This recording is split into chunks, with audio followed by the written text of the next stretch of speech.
দীর্ঘদিন পর অবশেষে দক্ষিণবঙ্গে স্বস্তির বৃষ্টি। তীব্র দাবদাহে শেষে স্বস্তির বৃষ্টিতে খুশি আরামবাগ সহ দক্ষিণবঙ্গের বিভিন্ন জেলার মানুষ। হাওয়া অফিসের দেওয়া পূর্বাভাস অনুযায়ী আজ বিকেল থেকে হুগলি, কলকাতা, নদিয়া সহ বিভিন্ন জেলাতে বজ্র বিদ্যুৎ সহ বৃষ্টিপাত হতে দেখা যায়। আগামী 4 দিন বৃষ্টির সম্ভাবনা রয়েছে এমনটাই জানাচ্ছে হাওয়া অফিস। আপাতত রাজ্যে কোনো তাপপ্রবাহের সতর্কতা নেই বলে জানা যাচ্ছে। বৃষ্টিতে খুশি আম জনতা। এই বিষয়ে কি জানাচ্ছেন তারা, ওনাদের মুখ থেকে শুনবো বিস্তারিত। 24 আওয়ার্স আরামবাগের রিপোর্ট।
ধরে বৃষ্টির কোনো সম্ভাবনাই দেখতে পাইনি।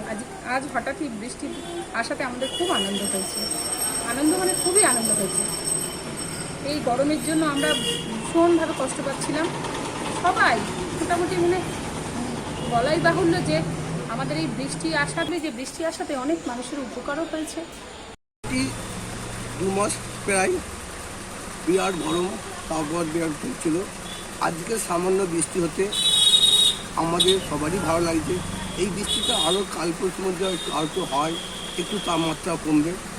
অনেকেই অসুস্থ রোগী গরমে অসুস্থ হয়ে পড়ছে হচ্ছে, তার জন্যে অনেকেই উপকার পাবে। অনেকে ঘরে এসি নেই, নেই, তারাও অনেক কষ্ট উপভোগ করেছে। কারো ঘরে কারেন্টও অনেক সময় থাকে না, কারেন্টের ডিস্টার্ব হয়েছে, অনেক কিছু হয়েছে। তার থেকে এই বৃষ্টিটা আরও 2-1 দিন হলে আরও ভালো হয়। একটু সুস্থ পাওয়া যাবে, হাসপাতাল থেকে স্বাস্থ্য পাওয়া যাবে। প্রায় কতক্ষণ ধরে বৃষ্টিটা চলবে? বৃষ্টিটা 10-15 মিনিট বৃষ্টি হয়েছে। বৃষ্টিটা আরও অনেক জায়গা হয়েছে বলছে, আরও বৃষ্টি হওয়ার চান্স আছে। মেঘ ধরে বিদ্যুৎ চমকাচ্ছে, মেঘ ডাকছে, বৃষ্টি হবেই। আপনার পরিচয়? বাসিন্দা। নমস্কার, আমি অরূপ কান্তি দিদার, আরামবাগ লোকসভা বিজেপির মনোনীত প্রার্থী। মোদিজির হাত শক্ত করার জন্য, দেশের সেবা করার জন্য পদ্মফুল চিহ্নে ভোট দিয়ে বিপুল ভোটে জয়যুক্ত করুন।